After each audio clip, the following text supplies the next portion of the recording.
मतलब यार आपने गोडजिला -1 वाले गोडजिला को तो देखा ही होगा कि वो कितना ज्यादा डिस्ट्रक्टिव था, क्योंकि वो एक बुरा गोडजिला था, इसलिए उसे किसी भी चीज की कोई कदर नहीं थी। एंड दैट्स व्हाई वो अपने फुल पोटेंशियल से अपनी एटॉमिक ब्रेथ का यूज करके केओस में रहा था। अब उस गोडजिला ने इंसानी दुनिया को पहली बार देखा था और उसे लड़ने का कोई भी एक्सपीरियंस नहीं था। इसके बावजूद भी वो इतनी ज्यादा तबाही मचाने में कैपेबल था। और यार क्या हो अगर एक ऐसा गोडजिला जो कि करोड़ों सालों से धरती पर राज कर रहा हो और उसे लड़ने का भी एक्सपीरियंस -1 गोडजिला से 1000 गुना ज्यादा हो। मतलब अगर ऐसा गोडजिला बुरा बन जाता है तो उसे कौन रोकेगा। अब हम किसी और की नहीं बल्कि अपने मोस्टवर्स वाले गोडजिला की बात कर रहा हूँ। मतलब यार अगर किसी कारण से ये गोडजिला बुरा बन जाता है तो आज के टाइम का कोई ऐसा टाइटन है जो इसे रोक सकता है। तो इसे जानने के लिए हम गोडजिला वर्सेस मोस्टवर्स के 8 टाइटन्स करेंगे। मतलब जो भी मोस्टवर्स के स्ट्रॉन्गेस्ट टाइटन्स हाल फिलहाल जिंदा है उसकी पावर का कंपैरिजन गोडजिला से करेंगे। और हाँ यहाँ पे मैं ईवी यानी पूरे गोडजिला की बात कर रहा हूँ जो कि जीतने के लिए किसी भी हद तक जा सकता है।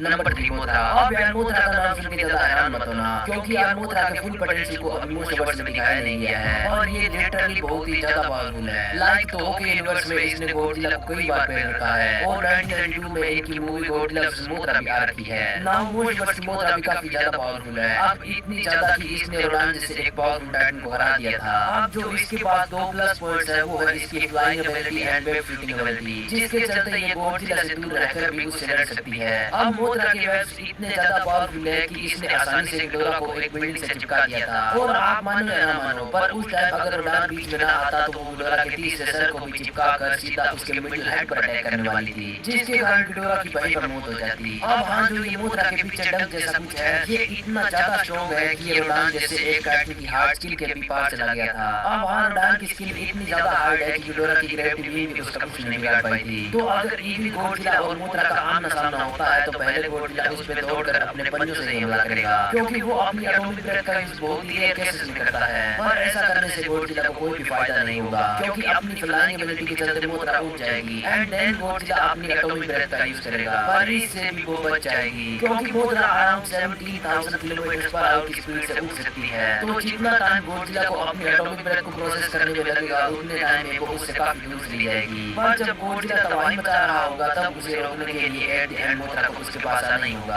और अब मोथरा बचने की बजाय उसके साथ लड़ेगी और वो गोडजिला पर अपने वेब से कंटिन्यू अटैक करेगी, जिसके कारण गोडजिला एक तरह से एक कोकून टाइप ट्रैप में फंस जाएगा, जिसके कारण वो अपनी बॉडी को मूव नहीं कर पाएगा और मोथरा अपने वेब से गोडजिला के मुंह को ब्लॉक कर देगी, जिस कारण वो अपनी एटॉमिक ब्रेथ को भी प्रोसेस नहीं कर पाएगा और फाइनली वो अपने पीछे लगी इस ब्लेड से गोडजिला को मारने के लिए आएगी। पर ये इतना ज्यादा आसान नहीं होगा, क्योंकि जैसा कि मैंने वीडियो की शुरुआत में ही कहा कि ये गोडजिला ईविल गोडजिला है, तो ये जीतने के लिए किसी भी हद तक जा सकता है। अब भले ही अपनी एटॉमिक ब्रेथ का यूज ना कर पाए, पर जैसे ही मोथरा इसके पास आएगी ये अपनी न्यूक्लियर पल्स को रिलीज कर देगा, जो कि उस कोकून को फाड़ते हुए सीधा मोथरा को जला देगी।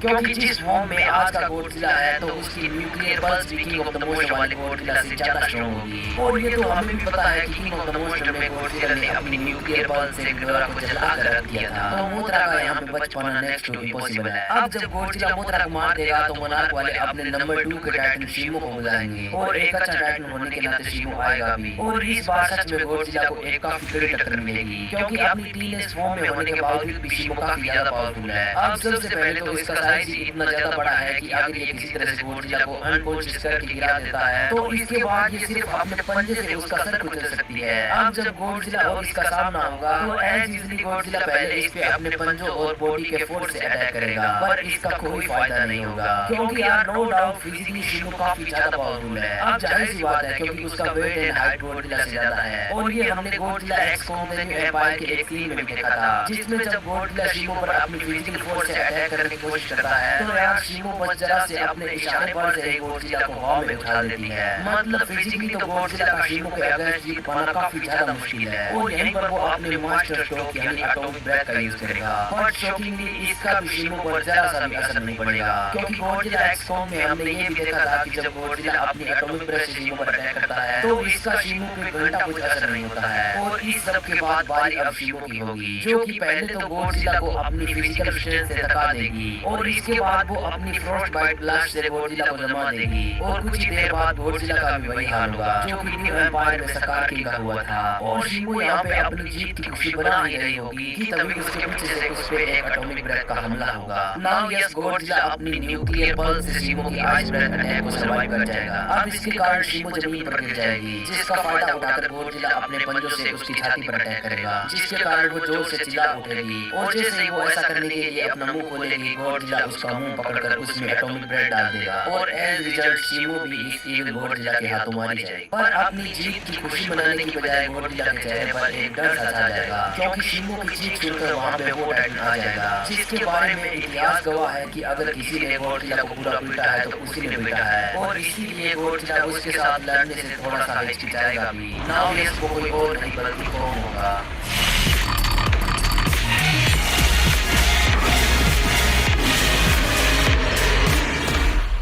जो कि यार आते संग ही गॉडजिला पर टूट पड़ेगा क्योंकि उसने अभी कॉन्ग की दोस्त शिमो को मार दिया था और वो बैक टू बैक गॉडजिला के मुंह पर पंचेस मार के उसे जमीन पर गिरा देगा। पर तभी गॉडजिला उस पे अपनी एटॉमिक ब्रेथ से अटैक करेगा और हाँ वो इस बार फाइट की शुरुआत में ही अपनी एटॉमिक ब्रेथ का यूज करने लग जाएगा क्योंकि यहाँ पर उसे पता होगा कि हैंड टू हैंड कॉम्बैट में तो कॉन्ग से जीत पाना नेक्स्ट टू इम्पॉसिबल है। इसीलिए वो कॉन्ग पर अपनी एटॉमिक ब्रेथ से अटैक करेगा पर ये हमला उसी पर भारी पड़ जाएगा क्योंकि जैसे ही गॉडजिला कॉन्ग पर अपनी एटॉमिक ब्रेथ से अटैक करेगा वो उससे बचता हुआ अपनी बैटल एक्स को उठा लेगा और उससे एटॉमिक ब्रेथ को रोक लेगा। बट इससे होगा ये कि कॉन्ग की एक्स चार्ज हो जाएगी और वो इतनी ज्यादा पावरफुल हो जाएगी कि वो आसानी से गॉडजिला के आर पार जा सकती है। मतलब इसी तरह चार्ज होने से पिछली बार इस एक्स से कॉन्ग ने मेगा गॉडजिला की बॉडी को चीर दिया था जो कि स्पेस टाइटेनियम मेटल से बनी थी। पर जैसे कॉन्ग गॉडजिला पर एक्स से अटैक करने के लिए जाएगा तो गॉडजिला अपनी न्यूक्लियर पल्स को रिलीज कर देगा जिससे कि यार कॉन्ग के सारे हमले बेकार हो जाएंगे और उसे दूर कहीं अपनी जान बचाकर भागना पड़ेगा क्योंकि अगर वो गॉडजिला के पास गया तो फिर तो उसका खेल खत्म है। और तभी कॉन्ग की सारी आर्मी आ जाएगी और वो आर्मी लिटरली बहुत ज्यादा बड़ी होगी। मतलब जहाँ एक कॉन्ग को हरा पाना भी बहुत ज्यादा मुश्किल था वहीं अब गॉडजिला को एक साथ कई सौ कॉन्ग से लड़ना पड़ेगा और यहाँ पे कॉन्ग ऑलमोस्ट जीत जाएगा।